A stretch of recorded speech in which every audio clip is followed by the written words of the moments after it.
The joyful will stoop with sorrow, and when you have gone to the earth, I will let my hair grow long for your sake. I will wander through the wilderness in the skin of a lion. From the Epic of Gilgamesh. From before the narrative of In the Skin of a Lion even begins within its epigraph, Michael Ondaatje stresses the importance of transformation in the framework of the story. Throughout the novel, characters transmogrify into familiar and unfamiliar character archetypes, from a nun to a stage actor to a revolutionary, from a baker to an adept bridge builder to a baker again, from the son of a dynamiter to a dynamiter, and eventually a father himself, from a passenger to a driver. These transformations occur in major relation to the city of Toronto, but to a larger extent in relation to death, both literal and figurative. The murder and rebirth of these characters and their roles in society are often direct responses to industrialization and politics. In this presentation, I'll be analyzing a quote-unquote death by cityscape and explore the transience of identity through In the Skin of a Lion. First, we need to talk about the idea of death by nature. On page 23 of Selections from Survival, Margaret Atwood writes, "Death by nature is an event of startling frequency in Canadian literature. In Death by Nature, something in the natural environment murders the individual, though the author, who is of course the real guilty party, since it is he who has arranged the murder, often disguises the foul deed to make it look like an accident." Later on in the Margaret Atwood selection from Survival, Atwood also argues that the North American war on nature is not an enhancing of human civilization, but a stunting of it, which we will want to keep in mind as we see how Ondaatje utilizes death In the Skin of a Lion in relation to his character arcs. Speaking of murder, after witnessing a nun fall from the Prince Edward Viaduct under construction on page 31 of the text, the men covered in wood shavings or granite dust held the woman against them, and Commissioner Harris at the far end stared along the mad pathway. This was his first child, and had already become a murderer. This arguably is an evocation of Atwood's death by nature, using the exact same verbiage and word choice that she uses, but turned towards the cityscape rather than the natural world. Throughout Nicholas Telmakoff's narration of his experience as a bridge builder, we are also treated to many recountings of death, including on page 41. And on the far end of the swing, he knew he had escaped the timber, but not necessarily the arm-thick wires that were now uncoiling free, snaking powerfully in every direction through the air. On his return swing, he curled into a ball to avoid them, hearing the wires whip laterally as they completed the energy of the break. His predecessor had been killed in a similar accident, cut, the upper half of his body found an hour later, still hanging in the halter. So, death is a form of destruction, correct? Well, let's talk about the idea of death for a minute. At surface level, death is absolution. It's the end of consciousness, the end of being. But throughout literary texts and cultural practices, death has taken on so many different interpretations. First, in the Rider-Waite Tarot tradition, the card death is instead interpreted as transformation, change, end and beginning, sudden event, alteration, and the impossibility of going back in time. This definition can simultaneously exist as a literal death, but also as a figurative one. Take, for example, the nun who fell off of the Prince Edward Viaduct, who we eventually come to know as Alice. After falling from the viaduct, Alice is rescued by Nicholas Telmakoff, who catches her in the sling, and then they have to swing back and forth to lower themselves, and they end up returning to the street where the bridge is next to, without any of the other workers realizing that the nun has been rescued. So to all of their intents and purposes, the nun is dead. After rescuing her, they both travel to a local Macedonian bar, and Alice spends the night tending to his dislocated arm. He asks about her scars and the reason why her hair is so short, but she doesn't speak, either because of shock or fear. However, as she observes the bar and is transported to another location due to its aesthetic, Alice experiences a sort of awakening, and by the time Nicholas Telmakov awakens, she leaves, and as seen on page 41, she takes the first step out of the Orita Lake restaurant into the blue corridor, the narrow blue lane of light that leads to the street. What she becomes in that minute before she is outside, before she steps into the 6 a.m. morning. The pair, Alicia, regards her departure and then turns its attention back to the man asleep in the chair, one arm on the table, palm facing up as if awaiting donations, his head against the wall beside a crest. Furthermore, on page 48, before he left, Nicholas looked around the bar and found strips of the black habit she had cut away to make a skirt for the street. What we see here is a figurative death by Cityscape, as Alice's near-death experience transforms her into a different purpose, even repurposing her clothing, which brings her into a new world while also tethering her to the past, although she can never return, an impossibility of going back in time as described by the tarot. But what of Alice's literal death later on in the novel? How does this transform her if she is no longer an active agent in the novel?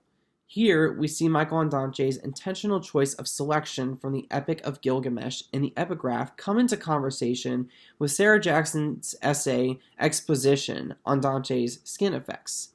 Jackson writes, made up of shifting stories told slantwise, the novel presents the lives and deaths of marginalized subjects as they transform their individual and collective natures, uncovering, recovering, and discovering possible skins in the process. The Epic of Gilgamesh selection implies the carrying on of legacy from an individual after they have been passed on by another individual adapting the beliefs, or more literally, the characteristics of the deceased. And by integrating the epigraph with Jackson's article, I believe that death is the process by which individuals take on new identities. In Edward Soja's Remapping the Geohistory of Space, Soja defines 3 distinct psychological perspectives on cities. To summarize, first space is the literal physical environmental space. Second space is our emotional ties to a physical location. And third space is a synthesis of both of these aspects that then influence our behavior. These psychological perspectives are complicated by city spaces as they quote-unquote involve a much larger and more complex configuration, a specific geography that by its very definition tends to be dynamic and expansive in its territorial domain, as seen on page 16. In these urbanized spaces, individuals are required to adapt and will experience, according to Soja on page 7, quote-unquote, built-in tensions and potential conflicts with politics, ideology, and what, borrowing from Michael Foucault, can be called the intersections of space, knowledge, and power. So we can see Alice kind of redefining her identity in relation to the city that's around her and the politics that exist in the city. So first off, there's the religious connotation of her original identity as a nun. But then she has the figurative death by Cityscape through her near-death experience, and she ends up learning about the Macedonian community and shucks away her nun habit and literally redefines it as something else by cutting it apart, as Nicholas observes when he wakes up.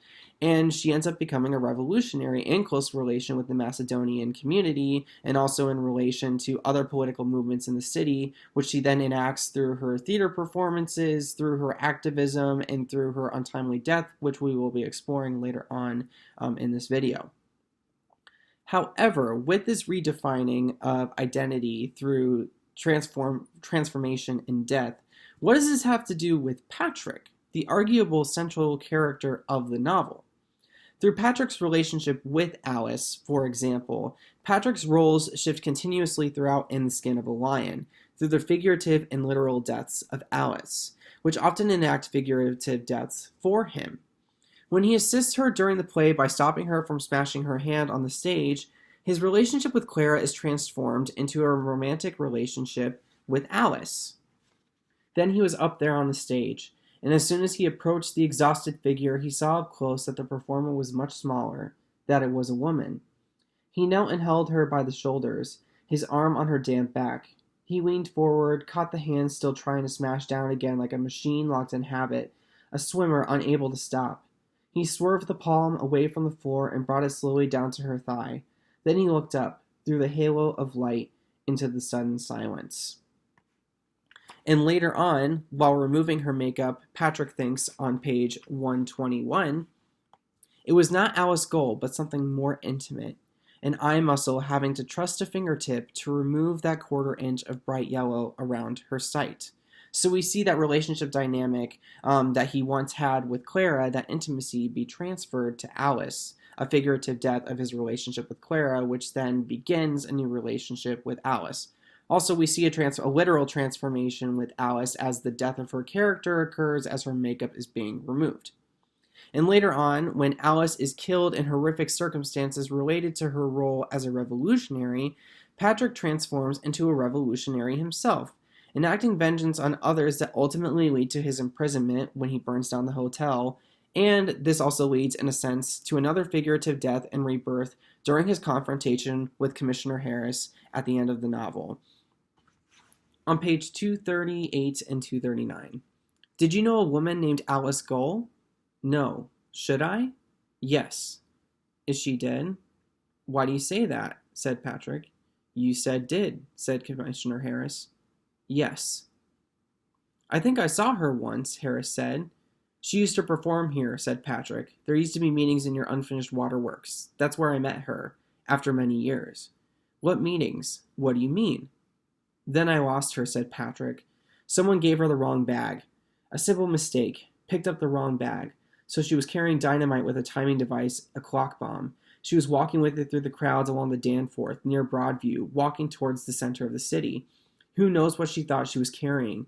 They knew she was in danger as soon as it was discovered. So we see multiple intersections of Soja's Cityscape in relation to literal and figurative deaths and the reactions to it in this moment, because we're in the factory where Patrick is going to is confronting Commander Harris, and we get the recounting of Alice's actions, even if they were unintentional, in relation to the revolutionary movement as she picks up the bomb. Patrick continues to recount the scene of Alice's death, which illuminates his previous actions throughout the second half of the book. And what are we supposed to make of this non-chronological narrative structure? During her lecture in last week's class, Laura Davis discussed how common hauntings are in Canadian literature. That is, something that has died, that is impossible to go into the past for, that still resonates and ripples across the present and future. Sounds a little familiar, right? Cultural interpretations of death. But if Alice's death is haunting Patrick, a death he carries and informs his actions with, what is Undante's intention with the timeline? I came to the sense that Undante intended to play with not just death by cityscape, as I've defined it, death's place in transformation, but also death's place in the cycle of our lives. Interestingly enough, the Epic of Gilgamesh is a text often related to Joseph Campbell's heroic circle or hero's journey concept, which involves death and rebirth. We can see here at the beginning there is a call to adventure, and we move around the circle in a clockwise movement to the threshold, which is the beginning of transformation, which is also the departure from the known world, say Patrick's home as he moves into Toronto, or Alice leaving her nunning history in order to become an actress and a revolutionary. However, through this circle, once we enter the unknown world, say Toronto for both of these characters, and they meet people who change their perspectives on the world, like, for example, Nicholas Telmakov for Alice, we eventually reach a death and rebirth. So usually this is figurative. In some fantasy aspects, it can be viewed as like literal because people can die and come back to life. But in the case of In the Skin of a Lion, there are literal and figurative deaths and rebirths happening here.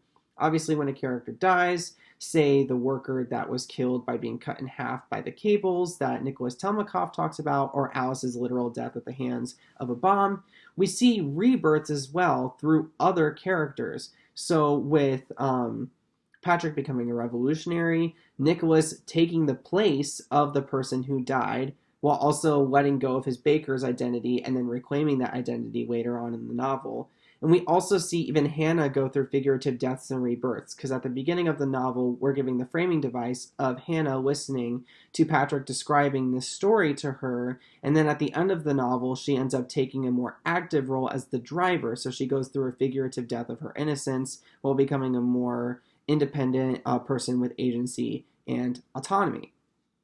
And as we move through the heroic circle, after we get past death and rebirth, we have the complete transformation. So we see a character completely go through everything that they're going to go through in the story. We see them learn the lessons that they're going to learn, and then they atone for the mistakes that they've made, which we see Patrick do during his conversation with Harris, especially because Harris lets him go and actually assists him in his removal from the factory. And we eventually get the return to home, which we see Hannah and Patrick doing through the end of the novel and the final chapter.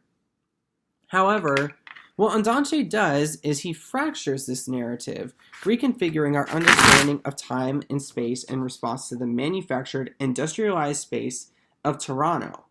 In order to explore how the city affects the lives of individuals, particularly through death by Cityscape and the social movements that the main characters of In the Skin of a Lion, Andante argues that urbanized spaces distort our sense of time and provide an environment where death and rebirth are constantly occurring. And in order for us to understand how city spaces affect our character, like the character's development in our own personal lives, we have to look at how urbanized spaces in relation to nature, which follows a more standard flow of time, distorts how we perceive our world, but also connects us to other people that push us to experience figurative and literal deaths that we then have to carry on the legacies of those people as we move forward. So In the Skin of a Lion, through his use of unconventional chronological structure, through his metaphorical language and use of the epigraph from the Epic of Gilgamesh, Michael Andante believes that death is a driving force of character development and personal development, and a lot of that is influenced by the societal movements and political leanings and environments that are created by urban cities like Toronto.